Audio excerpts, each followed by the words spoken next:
Is host Eric, and I am here with famous person Bo. Would you like that to be? You would like to refer to Yeah. thusly? Oh, famous person Bo, and this is the first time I've met him in voice or picture, but I have had the opportunity to make a social mistake with him earlier in chat and comments. That was always fun.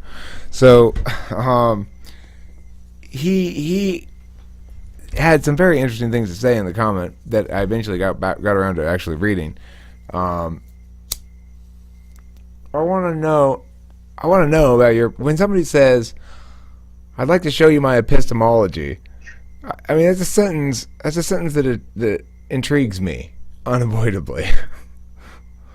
I got into a very skeptical phase in the beginning of high school, and since then I haven't been able to really recover or gather enough information from the world to confirm basic facts of my reality that are a priori assumptions, like why do I exist, or even why do I ask that question, or uh things that like require a divide between our values that are subjectively present but don't really need to be validated because they already have a structure or independence in their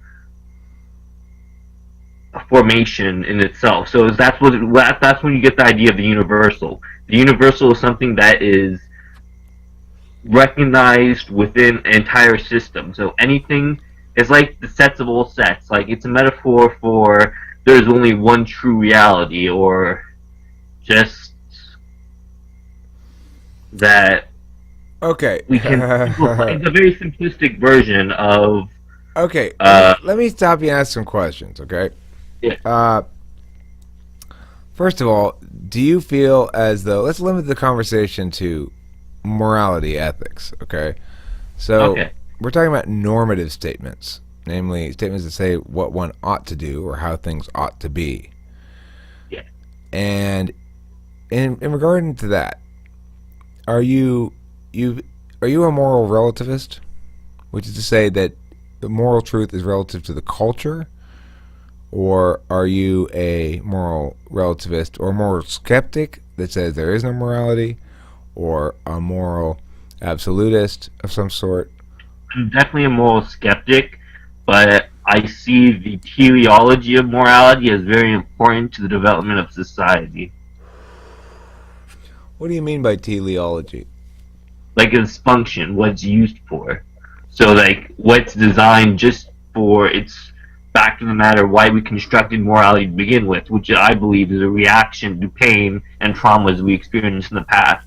So we try to uh If morality were more real than you seem than whatever degree of unrealness your skepticism affords it. If it were more real, what data would we have on that to suggest that it was more real? What data would suggest that? I would say that it's just about what we conceive as important rather than what is objectively true, because objectively I don't think morality exists, Okay, but I but think if it's it just did, how what would the evidence for it look like if it did? I have no idea. I have never gone to that realm of thought. Well, see, here's the thing: if we're saying it doesn't objectively exist, then we're saying it some things do objectively exist, and they have these qualities, and yet morality fails in some of those qualities or lacks those qualities, and therefore doesn't exist. So my question is, what's something you would say does objectively exist? Anything that can be observed from multiple angles. Okay, so can you observe jingle bells from multiple angles? Yes, and I believe that the structure of the rationalization of what it is like the structure of it is objective. Can you observe? Why would you not be able to observe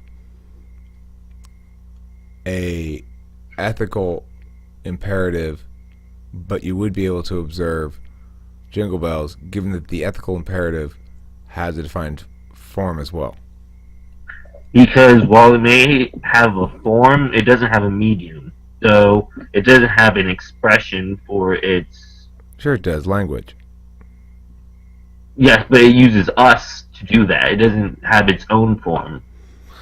So are you saying that the entity of Jingle Bells is more of an entity than the entity of a normative statement regarding a moral imperative? I wouldn't say that, but I would say that it's not anymore. I think it's just, you can. It depends what side of the coin you really look at Jingle Bells, whether you're assuming it's just a title or whether it's an actual feature of nature that we're designing.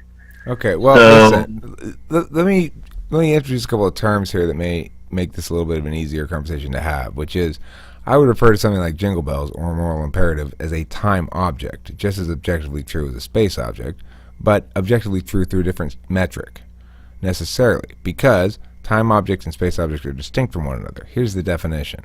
A space object is that which requires energy to change. A time object is that which requires energy to persist, or that it be imprinted upon a space object. It used to be that most of our time objects were books. Yes. And I love that metaphor for like the timelessness in books. But I don't see time as something that's a feature of nature, more as something we construct with our mind. Well, this particular label, time object, I use because it seems the naturally occurring corollary to space object. You understand why I call this rock a space object? It's because it's an object in space, right? Yes. So as far as the name of the thing goes, if you I didn't make any claims about the nature of the thing that necessitated we call it that. But what I did say is I defined the nature of something that requires energy to persist. For example, Jingle Bells, we can't conceive of Jingle Bells persisting except in the consciousness of an individual, really. Can we? I can see how someone who doesn't have the consciousness of Jingle Bells could reflect upon an objective, like, directive of what the Jingle Bells format would be, and then cohere to that. But I think... I don't understand what you mean with that statement. So that it can exist objectively, but still be interpreted in a subjective light. So we have to create that almost reality within ourselves. Its objectivity is its distinctness, right? So any object is an object because it's distinct from other objects. That is to say, its nature excludes that which is not it.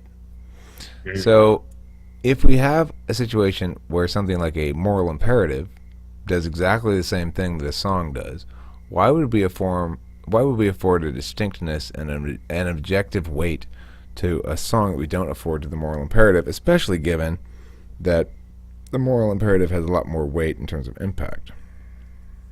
I think because the moral imperative is being directed by the individual, while the song itself is something that has its own form.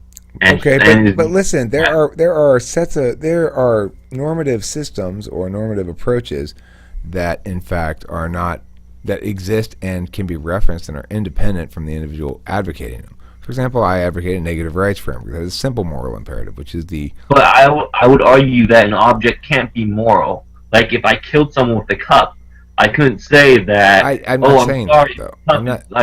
I'm not saying anything about space objects or even time objects. I'm saying a moral imperative, which is a rule, which indicates, which is prescriptive. It says, if one is to behave morally, one ought to determine one's actions according to this algorithm. I can see how it can be validated by objective systems, because we have to make sure of our reality through objective, like, nature. But to expand upon that is to take a subjective value and reduce it to simple terms like good, bad. No, this is superior, inferior. No, completely wrong. Absolutely not. No way in hell. No way in hell. No, listen. You don't think that morality has Here's where you're making your mistake. You are fixated on this word subjective and objective. You are concerned that the involvement of individual human beings in the maintenance and existence of a given object there somehow invalidates it. But it doesn't. There's no warrant. I'm not saying You have no warrant for that invalidation. Yes, you are. Of course, you're invalidating. I'm not. I love that. Like, I'm an INTP. I have like the introversion about subjectivity. I'm all in my head. I'm completely. No, I know, but this distinction you're making. What I'm saying, but you're not addressing my core point. My core point is this: that there is no less tangible absolute reality to a moral imperative that is logically consistent, such as the negative rights imperative, than there is to a song like Jingle Bells, or than there is to this rock. It's just as objectively and absolutely and universally true as this rock is objectively and physically in my hand. What verifies it? Well, first of all, it never conflicts with itself, so it's consistent. Second of all you have to do to verify it is go kill a toddler. Can you give me an example of a universal truth Sure. that will be Absolutely. a universal truth? Yes. Give me an example. The negative rights framework, a right is that which confers a duty upon another. The negative rights framework says every human being has the duty to not interfere in the rights in the business of another. Those rights can be forfeit if you engage in aggression. So it's basically a prohibition on aggression. What's that? What if it's to save lives? What if there's something superseding that? Okay, well, see, what you're saying there is what if there are utilitarian concerns that ought to take precedent over the deontological concerns? The answer is they never ought to. They never ought to. Huh? What's that? Not just utilitarian concerns. Any concerns. That's the only kind of concern that could possibly be at issue. It's the only concern that could be at issue. Remember, the negative rights framework is the only one that doesn't conflict with itself. So the only possible objection could be utilitarian. Why would it be utilitarian? Well, what you just said was a utilitarian argument. You said, well, what if it's to save lives? Well, here's the problem with your what if it's to save lives things. First of all, you're saying to save lives. You're right off the bat. We're noting that you're making an argument to justify a rights violation. It's okay for me or the government or somebody else to aggress against this person, even though they've committed no violence. And the reason it's okay is because it's going to serve some greater good. However, there's multiple problems with that. One, I don't agree with your prediction. No matter how much work you put into the prediction, you can't possibly account for all the variables. And number two, if your prediction, I disagree with the damage you do to the integrity of the system, because by justifying rights violations, by supposedly preventing further rights violations, you actually are the cause of the rights violations in the first place. Okay, as long as it's not intrinsically a part of nature, I don't see it as objective. I see it within the domain of the mind. That distinction is arbitrary and meaningless.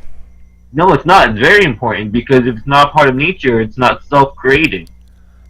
Listen, first of all of the universe that we experience is necessarily contained within each individual human being.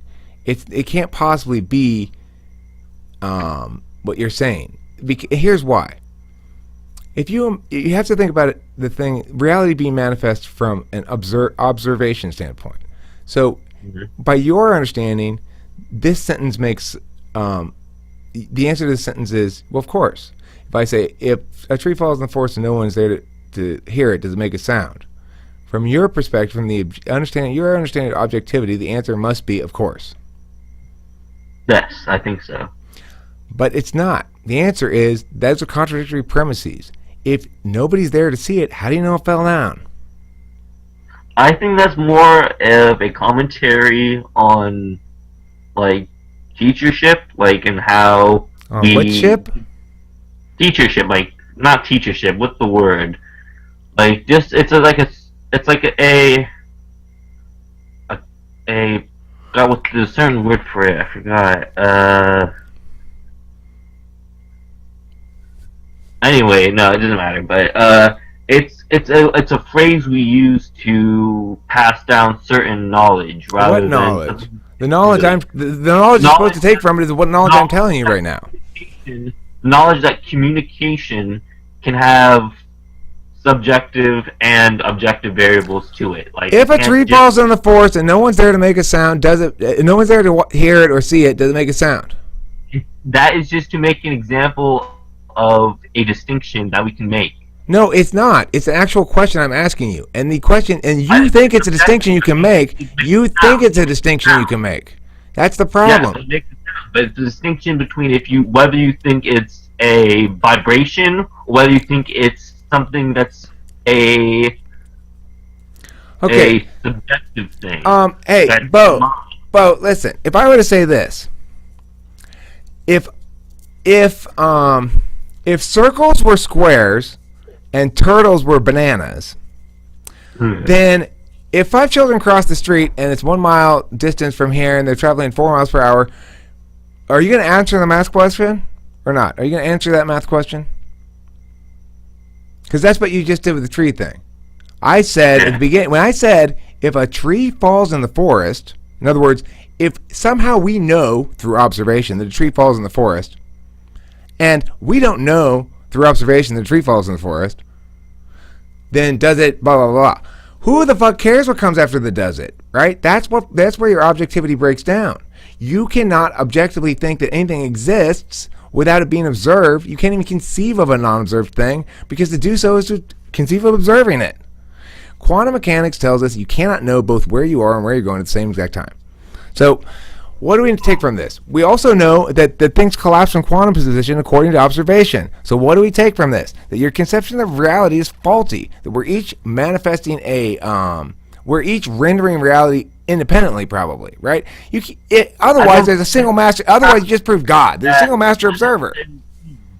I think I don't think quantum physics challenges our ontology, but our perception of our ability to examine the world. I don't think it has anything to do with. You're not factoring in the observation factor enough at all. You're not considering the reality that yes, this is objectively real because you're observing it. You don't know if it's still here when you disappear. It's about the particle being able to identify with a state, whether it's being examined or not. So it changes its state if it's colliding with new information. And that new information being sent in is something that is necessary to get that examination. Okay, so let's... hold on. To interfere with nature, we have to have a new model of understanding that is not inherently natural, but presupposes the effects of nature. So, Bo, show me some of that data from the unobserved particles so we can compare it. Oh, that's right. We weren't observing them. It's a wave. Okay, so show me some of the data from the unobserved waves. Oh, that's right. It's logically impossible what I just said. No, we see the tropes and the highlight. You can see the effect of it. Oh, so we observed it then, right? But we didn't observe the particle, we observed the wave of the effect. I understand what you're saying, that if in fact there is some part in the middle that is unobserved, right, that we can deduce things about the nature of that thing. But you seem to forget, you're saying if there's some part inside a Christmas present that's not a Christmas present, then we'll be fine. What I'm saying is you got to observe at some point in this process, and that collapses the superposition. You're failing to account for this fundamental engine of reality. Can you repeat that? I said observation must happen at some point in this process.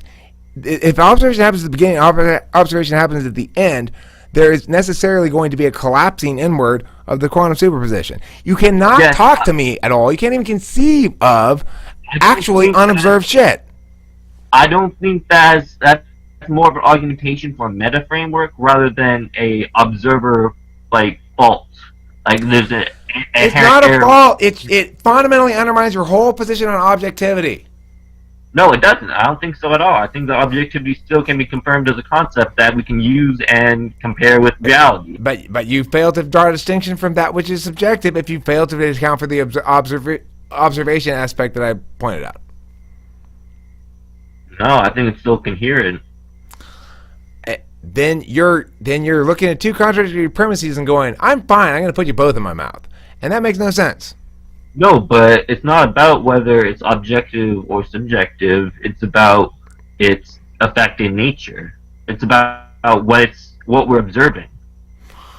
Okay, but then you just eliminated the distinction. Oh, huh? Yeah, yes, but because I'm supposing a new distinction that what we're doing is not to inherently observe nature, but to understand its principles and its presumptions to predict the future. Okay, well, is that a descriptive behavior? Is that a description of what we are doing, or is it a prescription of what we ought to be doing?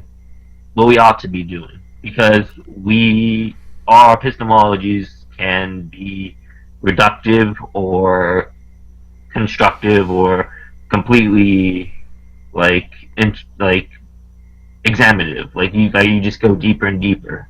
Okay, well, so you agree then that there's some sort of more ethical course of action forward and some less ethical course of action, right? Yes, but I don't think that has anything to do with the individual as much as to do with the measurements for the outcome. So there's no more immoral individual. There's just the outcome of the effect. Well, you're good at shifting ground, but that's what you're doing. You keep shifting back and forth to avoid the core point. You're avoiding the question. Now, look, I gotta go pee. You're doing a fantastic job, by the way. You're a very smart guy. I enjoy this little battle we're having here. I didn't anticipate going straight into throwdown mode. We took fucking 5 seconds of breath to say hi and just started throwing down right away. I gotta go pee though, so let's stop this video. That's 20 minutes quick. Wow. Thanks for watching Talking with Famous People. Thank you, famous person Bo, for an exciting battle, and we'll be right back to make another video.